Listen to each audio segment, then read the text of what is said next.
Sud Radio, c'est votre avenir, le sujet du jour.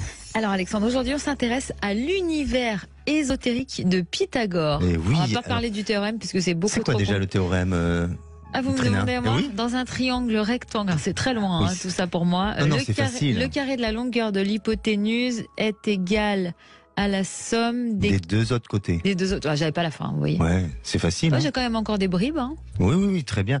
Et on l'apprend à quel niveau de cycle scolaire?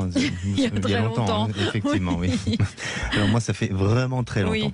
En tous les cas, Pythagore, ce n'est pas seulement son théorème, c'est aussi un philosophe, psychologue, astronome, physicien et musicien. Ça a été un des plus grands propagateurs du mystère sur le continent européen durant sa période. Alors, il répond à toutes les questions que peut se poser l'homme face à l'absolu et à tout ce qui touche au grand mystère du Sphinx. D'où venons-nous?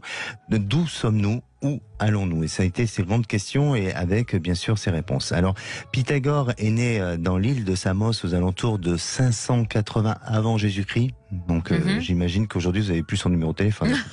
Vous oui par contre. Vous communiquez en direct.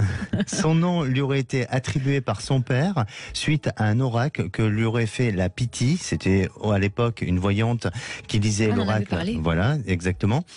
Et après de multiples expériences et enseignements, Pythagore va créer une école philosophique, sorte de communauté où les disciples étaient initiés au grand mystère. Alors vous imaginez quand même que même avant Jésus-Christ, on était déjà dans cette recherche incroyable. Et aujourd'hui, on est toujours un peu sceptique de ce genre de choses. C'est quand même fou. Oui, on est bien placé pour le savoir. Bon, en plus. Voilà. Alors selon certains auteurs anciens, il serait allé en Inde et chez les Celtes aussi. Les Celtes disent que les druides auraient été initiés par un de ses disciples. Alors Pythagore a réalisé la synthèse des enseignements ésotériques de son temps afin de les communiquer à un nombre choisi de disciples. Et les mystères de l'ordre pythagoricien se transmettaient uniquement par la voie traditionnelle, c'est-à-dire du bouche à oreille, de maître à disciple. Et le maître Pythagore n'a laissé aucun enseignement écrit. On n'a aucune trace. Cool. Ses disciples n'étaient pas autorisés à prendre des notes afin de mieux les aider à préserver le secret des enseignements qu'ils recevaient. Alors, il y a deux exceptions à cette règle. Était pour celles qui étaient autorisées, c'était tout ce qui était figures géométriques, qui était indispensable à la géométrie, et puis certains symboles ésotériques qu'on peut retrouver aussi.